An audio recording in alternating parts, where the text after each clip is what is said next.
다음에 이제 거기다가 첫 번째로 추천하는 게 강황밥입니다. 이 강황의 커큐민이라는 것은 사실은 굉장히 우리 몸에 좋은 그런 항산화 물질이거든요. 미국의 MD 앤더슨이라는 그런 아주 유명한 암 전문 병원이 있습니다. 암 연구를 하고 암 치료에 석학이 우리 한국인이 계세요. 이제 하셨던 내용 중에 뭐냐 하면 이 강황이 우리 몸에 피를 맑게 하고 염증을 없애주는 식품이 항암식품이고요. 이제 일반적으로 우리가 항산화식품이라고 합니다. 항산화식품.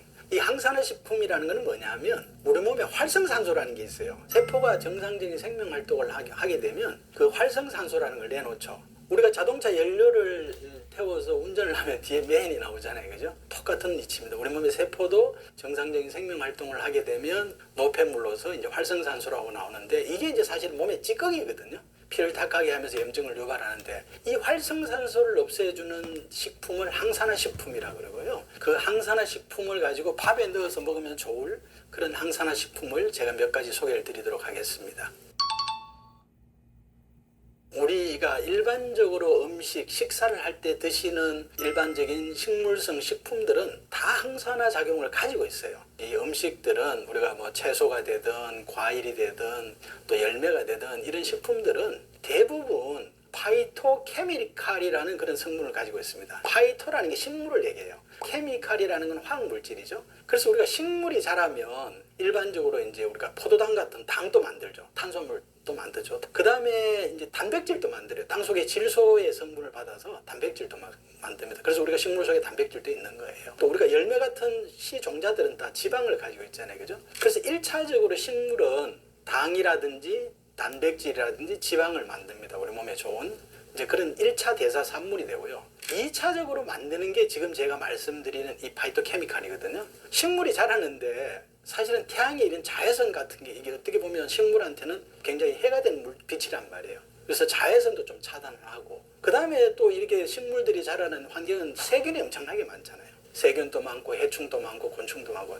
이런 것들을 막고 방어하기 위해서 생기는 물질이 바로 파이토케미칼이거든요. 근데 이 파이토케미칼이 다 항산화 효과가 있다는 거예요. 이제 그래서 우리 먹는 음식은 다 사실 어떻게 보면 연구를 해보면 항암 효과도 있고요. 또 우리 몸에 영양분도 제공을 해주고 이러는데 그중에 이제 특별히 우리가 슈퍼푸드라고 얘기하는 것들은 항산화 성분이 아주 탁월하게 많다는 거죠. 파이토케미칼 성분이 아주 탁월하게 많은 그런 성분을 얘기하는 거거든요. 이제 거기에서 제가 대표적으로 우선 좀 소개를 드리면 이 파이토케미칼에도 몇 가지 그룹이 있어요. 이 폴리페놀이라는 얘기를 들어보셨을 겁니다. 이 폴리페놀. 예, 이 폴리페놀이 들어있는 대표적인 식품은 제가 우선 강황이라는 걸 소개를 드리겠습니다. 이 강황에는 커큐민이라는 폴리페놀이 아주 강력한 항산화 물질이거든요. 첫 번째로 강추하는 그런 식품이고요. 두 번째는 제가 이제 녹차. 녹차는 카테킨이라는 그런 폴리페놀 성분이 들어가 있어요.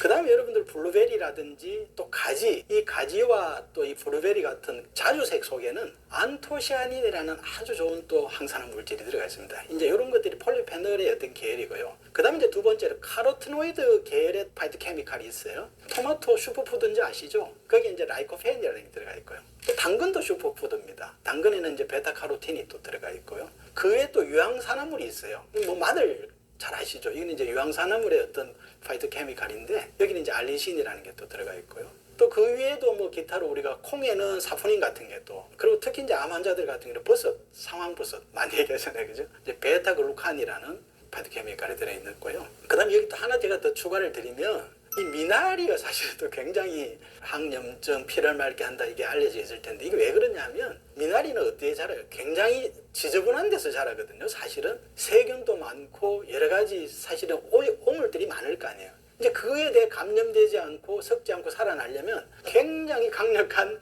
파이토케미칼을 만들어야 되고 분비를 해야 된다는 거죠. 항산화 물질로서도 굉장히 좋은 음식이 될 수가 있는 거거든요. 이 중에서 이제 제가 우리가 밥을 해 먹으면 좋을. 왜냐면 밥은 우리가 하루 3끼 먹고 사실은 어떻게 보면 가장 우리가 일생을 살아가면서 많이 먹는 음식 중에 하나잖아요. 이제 거기에 넣으면 좋은 내가 슈퍼푸드를 좀 소개를 드리면 여러분들 밥은 흰밥 있고 현미밥 있잖아요. 그죠? 근데 가능하면 현미를 좀 섞어서 먹는 게 좋습니다. 쌀에도 그 쌀겨에 굉장히 좋은 파이토케미칼이 들어가 있거든요. 그래서 그걸 가능하면 이제 그대로 먹는 게 좋다는 거죠. 우리가 이게 사실은 농촌진흥청에서 연구해서 발표한 내용인데요. 흰쌀 한 100g에 현미 한 30g을 넣어서 같이 밥을 해 먹으면 좋다라는 거고요. 전체적으로 소화에 전혀 부담이 없는 사람은 전체적으로 현미밥을 해드실 수도 있습니다만은 이제 거기에 밥을 할 때 소주를 한 2잔 정도 넣는다는 겁니다. 그러면 어떻게 보면 소주 현미밥이 되겠죠, 그죠? 이제 아시다시피 현미는 쌀 겨만 제거한 거고 쌀룬 신우는 그대로 있는 거잖아요. 이제 그러다 보니까 흰쌀밥보다는 식이섬유라든지 비타민이라든지 미네랄이 아주 풍부하거든요. 근데 이제 그냥 먹는 것보다는 그냥 먹으면 우리가 이제 다 분해해서 흡수가 될 수도 있지만 사실은 이제 그렇지 못하고 그냥 우리가 몸 밖으로 배설되는 경우도 있거든요. 그래서 가능하면 현미 속에 있는 폴리페놀 성분을 최대한 우리가 섭취하자는 거죠.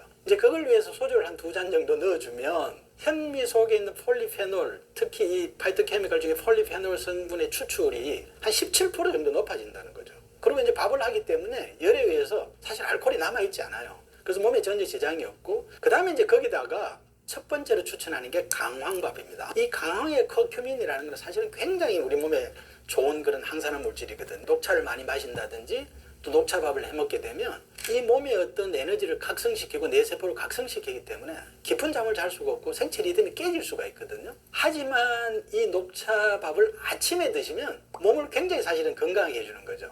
그 카페인의 각성과 함께 우리 몸이 같이 이제 깨어나서 자연의 에너지 리듬을 탈 수가 있고요. 또 내 평소에 몸이 좀 무겁다고 생각이 들 때는 아침, 점심까지 녹차밥을 드셔도 괜찮아요. 우리가 카페인이 이 사람에 따라서 분해 속도는 좀 다릅니다만은 뭐 보통은 이제 반감기를 6시간으로 봐요. 또 그렇지 않고 내가 예민하고 저녁에 잠도 좀 깊은 잠을 못 자고 민감해지고 예민해지지 이런 생각이 드시는 분들은 아침에만 드시고 점심, 저녁에는 강황밥을 해가 드시면 항산화에 폴리페놀이 많이 들어간 아주 건강에 암에 좋은 그런 식사를 하실 수 있다. 오년기의 여성분들 또 예민한 분들은 아침에 녹차밥을 드시면 오히려 밤에 훨씬 더 잠을 쉽게 잘 수 있어요. 오히려 아침에 녹차밥을 드시고 몸을 이렇게 끌어올려서 워밍업을 해주시면 오히려 저녁에 훨씬 더 편하게 깊은 잠을 주무실 수 있다. 이제 이렇게 말씀을 드리겠습니다. 저녁에 훨씬 더 편하게 깊은 잠을 주무실 수 있다. 이제 이렇게 말씀을 드리겠습니다. 아침에 녹차밥, 점심, 저녁에 강황밥 드시면서 또 우리가 반찬은 제가 알려드린 슈퍼푸드 몇 가지 있잖아요. 그죠? 항산화 식품이 많은 이런 반찬들을 해서 식사를 하시면 사실은 암을 예방하고 또 비록 암이 걸렸다고 하더라도 수술 후에 관리하는 데는 많이 도움이 되실 거라고 생각을 합니다.